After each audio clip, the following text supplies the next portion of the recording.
Oh, sudah ya? Oke. Assalamualaikum warahmatullahi wabarakatuh. Selamat sore untuk sahabat Punden sekalian. Mungkin sahabat Punden sekalian belum kenal dengan saya. Perkenalkan, nama saya Kang Wijaya. Di sini saya sedang menggantikan peran dari Empu Anggoro Kase di dalam acara sahabat Punden, yaitu acara legenda. Maka dari itu terus saksikan tetap di channel kesayangan kita, sahabat Punden.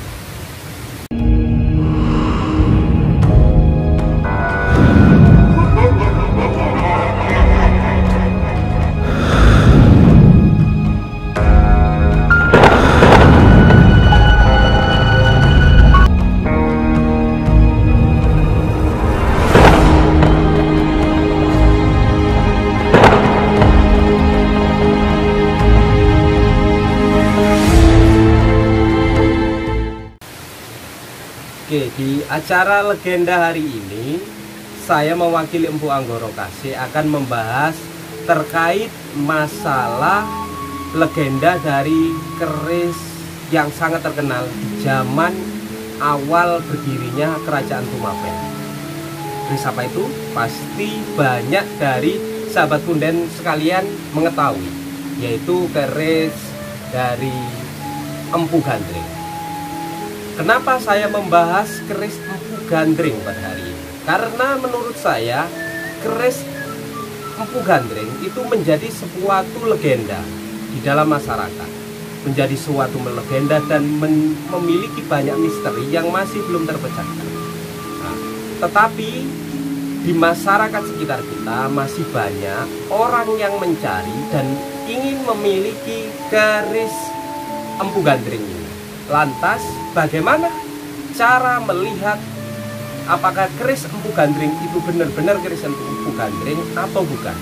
Nah, di sini kalau kita bahas masalah keris, maka kita akan membahas juga masalah sejarah, karena keris ini adalah alat untuk mempertahankan diri atau senjata dari nenek moyang kita terdahulu. Jadi meskipun sekarang ada yang membuat keris, tapi yang kita bicarakan di sini keris Empu Gandring adalah tinggalan dari masa lalu. Maka kita harus memiliki referensi dan juga harus memiliki literasi yang bisa mendukung dan bisa menilai apakah keris yang kita bawa adalah keris dari Empu Gandring atau tidak. Nah, yang pertama kita harus mencari sejarah dulu, kita belajar dulu terkait masalah keris Empu Gandring.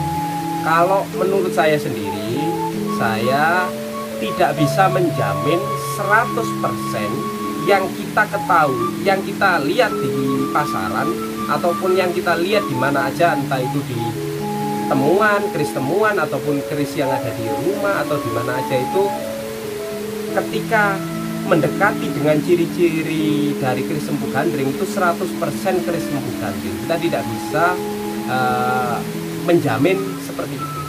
Jadi gini teman-teman, kalau kita menilik sejarah lagi, dibuatnya keris Empu Gandring itu pada awal kerajaan Tumapel.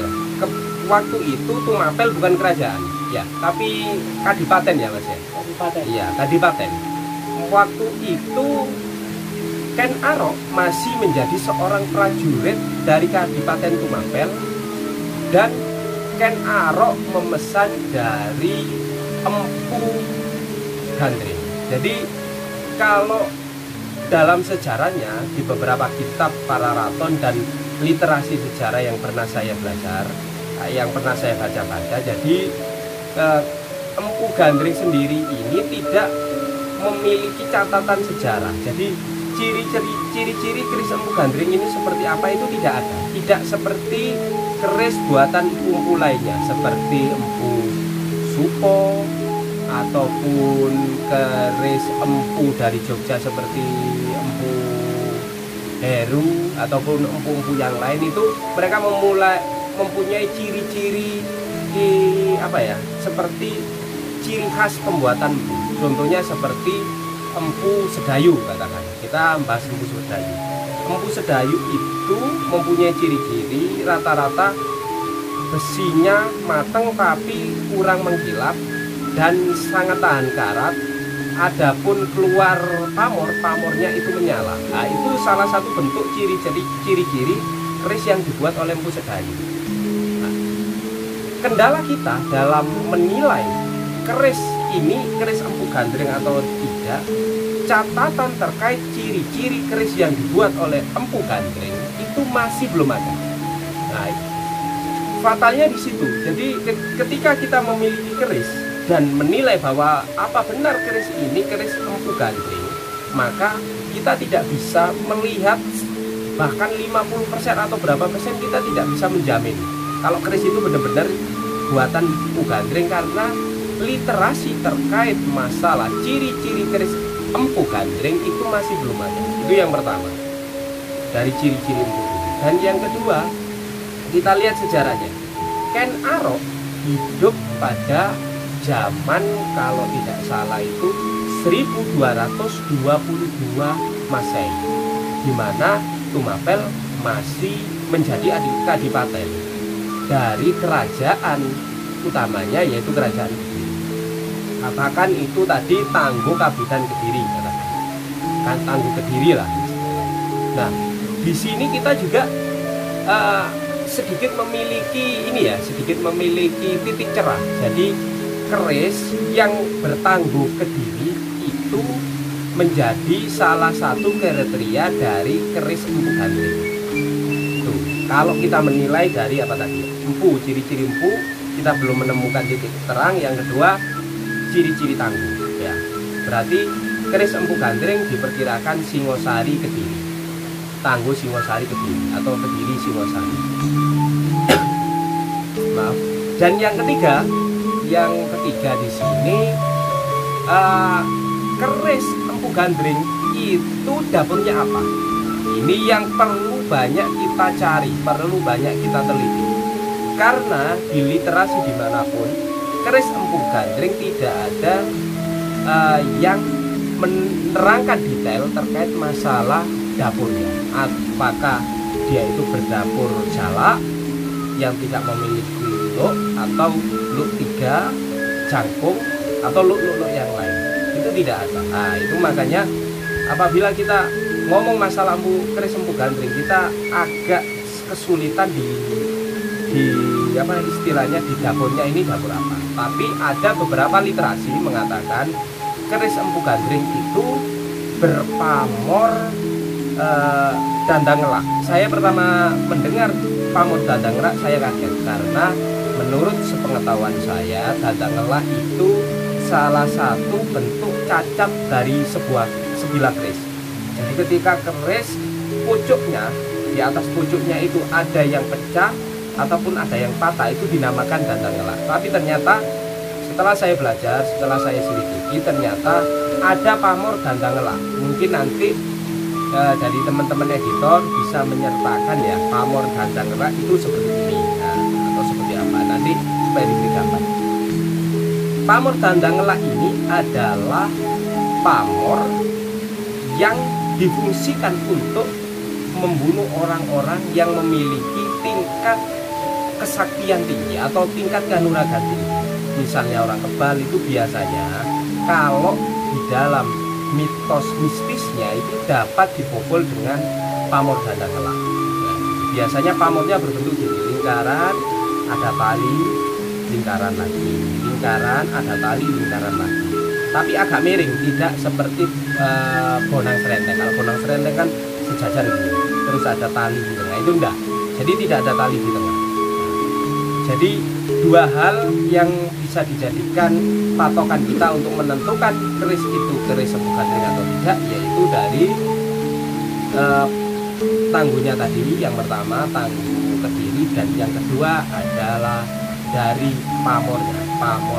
Pamor dandang ngelak, difungsikan untuk membunuh orang yang sakti. Nah, itu kalau menurut saya kriteria yang bisa kita pakai. Tetapi ada kabar buruknya lagi juga teman-teman. Kabar buruknya, kalau kita belajar dari beberapa literasi sejarah, kalau tidak salah itu ada yang dari prasasti bahwa keris Empu Gandring pada waktu pemerintahan Raja Singasari terakhir, Kertanegara, Prabu Kertanegara, keris Empu Gandring ini digunakan untuk meredam letusan Gunung Kelut. Jadi keris Empu Gandring itu dibuang di kawah Gunung Kelut agar Gunung Kelut tidak meletus-meletus lagi. Itu salah satu bentuk cara orang terdahulu untuk katakan menyelesaikan masalah pada waktu zaman itu loh ya, bukan zaman sekarang. Kalau zaman sekarang, zaman sudah canggih, banyak sekali cara secara ilmiah. Tapi kalau zaman dulu, mereka percaya ketika menaruh keris sakti di dalam kawah gunung, maka dapat meredam kawah gunung itu supaya tidak meletus lagi. Dan kabar buruknya lagi, ketika masuk ke kawah, di mana derajat panas kawah itu tadi sangat tinggi, kemungkinan kerisnya akan melebur. Dan yang kedua, katakan keris tadi tidak melebur, keris tadi ada di tanah, otomatis kalau kita nilai dari tahun tersebut, kerajaan Singosari terakhir yaitu Prabu Kertanegara sampai dengan sekarang, keris itu tadi tidak sebegitu utuh. Karena dalam pengalaman saya, ketika keris temuan darat itu rata-rata besinya akan mengalami kerusakan korosi yang lebih tinggi dibanding dengan keris yang ditemukan di sekitar sungai. Jadi kalau di sungai itu ada yang namanya patina. Patina itu kotoran yang melindungi secara alami struktur besi sehingga besi tadi tidak gampang rusak. Tapi kalau di darat itu patinanya tidak ada atau tidak tumbuh, tidak muncul, sehingga kerusakannya akan lebih cepat. Jadi seperti itu. Kalau misalnya dari teman-teman sekalian kepingin mendapatkan keris yang dimungkinkan, kalau ini keris Empu Gandring, maka Anda harus memperhatikan dua ciri-ciri yang bagus. Jadi di sini saya hanya memberikan sedikit informasi. Apabila ada informasi yang lain, silakan komen ke grup kami. Saya cuma menerangkan dan nanti Empu Anggoro Kasih yang akan menerawang. Barangkali dari teman-teman ada lagi tambah dari teman-teman belakang? Tidak ada ya? Oke. Itu ada teman-teman. Untuk keris Empu Gandring hari ini reviewnya saya rasa cukup. Terima kasih atas perhatian dari teman-teman. Jangan lupa like dan subscribe channel kita supaya channel kita berkembang dan kita akan semangat lagi. Terima kasih. Assalamualaikum warahmatullahi wabarakatuh.